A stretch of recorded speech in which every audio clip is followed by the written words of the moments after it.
Well, there's always evolution. I mean, as I'm growing, I'm getting older. I'm interested in new things, so I always stretch what I'm doing.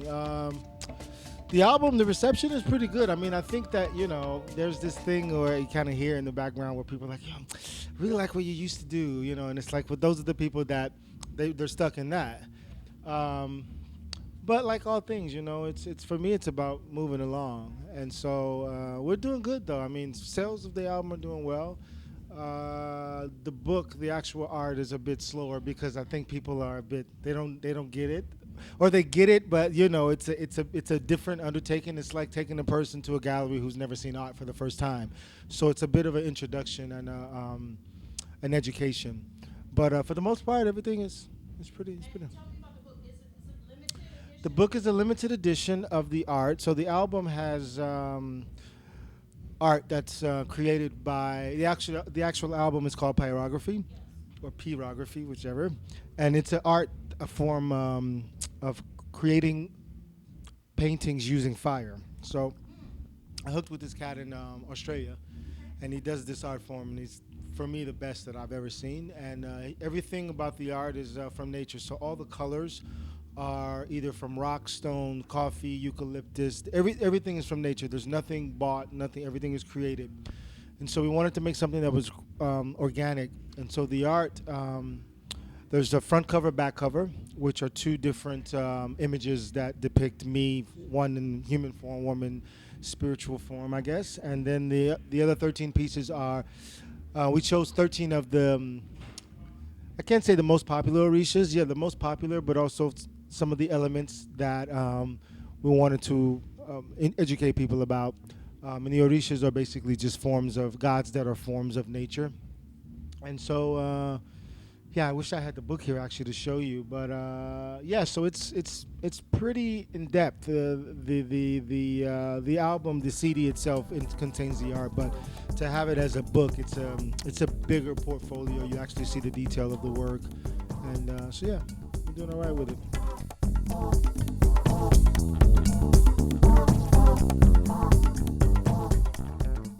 Yeku is the name of one of the oldest Orishas. It's each Orisha has a specific amount of roads, or a different amount of specific amount of characters. And Obatala is the father of all the Orishas. So he would be like, I guess if you say the closest thing to Jesus, but totally different. Yeku Yeku is the oldest aspect of Obatala. That's my father. So that's the energy that protects me. So that song is about Yeku Yeku.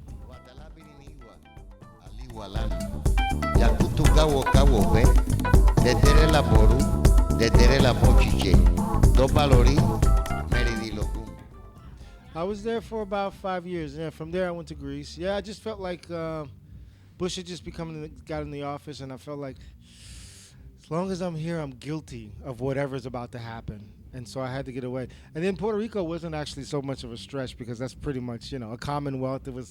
But that was also part of the fantasy of like, wow, growing up listening to Fania All-Stars and all this Latin jazz and all this stuff. And I'm like, yeah. And I was like, well, I can go there and do this type of music, not knowing that, or not realizing that music was done by Cubans in New York, in El Barrio. The Latin people in Puerto Rico took the credit for it, but none of that stuff really happened there.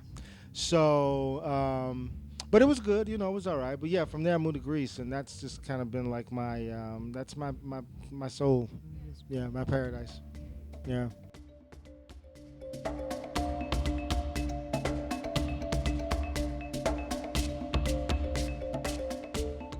That's actually a little bit later.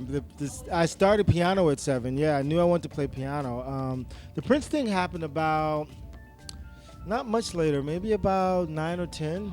Yeah, it was at my granddad's funeral, and it was really weird for me because it's my first funeral ever. I never dealt with death or anything, and my dad was like my man, my idol. And to see my dad crying, and I'm like, wow, what's that about? And we're at the reception, and everybody's pretty solemn, and talking about my granddad or whatever. And I hear this song come on, and I'm like, whatever.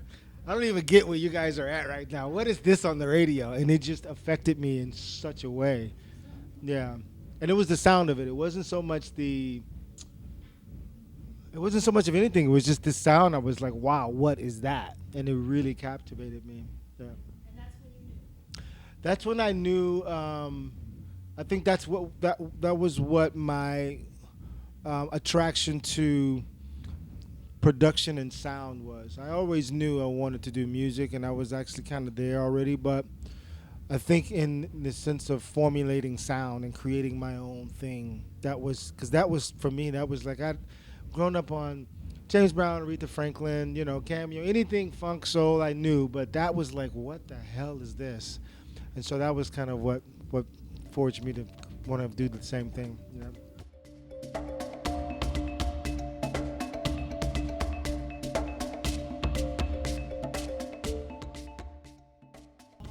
Yeah, I'm pretty much all live. I don't really. I can't say I don't use plugins. There's a few that are really nice, some analog things, some Moogs and stuff like that. But for the most part, I'm Fender Rhodes, clavs, mini Moogs, drum set, percussion. I'm straight analog. I try to utilize the digital part of it just as a tool in the sense of recording.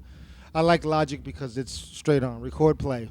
That's how I used to do it when it was 2-inch tape. So that's kind of the premise. I like to utilize it as well for editing. Editing for me is even when I'm showing people. I have a few proteges that I'm helping or teaching, or just people in general that I know that are producing, and I see the method. I even record analog. So anything I do is analog, and I'll take that piece because that's how I grew up with analog. So I'm not a digital. Like I don't do MIDI. I don't do any of that. I don't do the same thing and copy and paste it. I play it down to the end, and the whole inflection of being human and the organic is still an important thing to me. So, but Logic definitely allows me to edit and mix. Yeah. But it's a good tool. It's a really good tool. Yeah. But I think I think I would feel disconnected if it was all digital. I just couldn't. I don't know. It would feel like it wouldn't. It's not myself. Like I listen to a lot of things now, especially dance music, and it's like one of every 50 song is separate from the rest. The rest sound like cookie cutter. You can tell what program they use, the beats, the snare.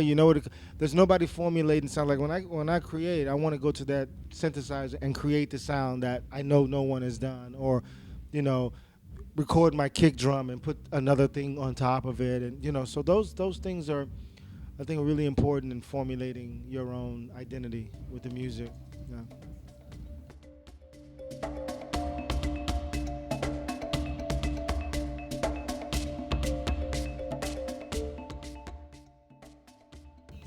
Even now, 3 albums I must have.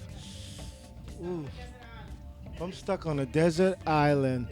John Hassel, Aka Akbar, Prince For You, and Herbie Hancock's. Wow, which one? Yes, okay, 2 on Herbie. Yeah, did he? Wow. 2 on Herbie. Okay, I do 1 on Herbie.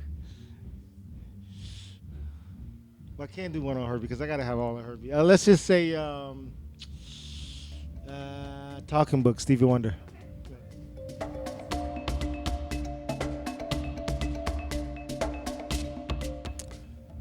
Learn an instrument. Learn an instrument. It doesn't matter. Learn an instrument. Yeah. Yeah, learn an instrument. I don't care what you're doing. Yeah, rhythm, it all helps. It all comes down to training your mind. It's like if you take a kid who's had music lessons and a kid who's had sports, it's 2 totally different. The kid that's learning music is going to be much more adaptable to everything because he's learning how to, formulate. His brain is thinking in sections, So it's a different thing. Yeah. Yeah, exactly. Yeah, we walk, we speak, it's all rhythm. Yeah. Very important. You hang with Osunlade and Paula on Groove Parlor TV. Holla.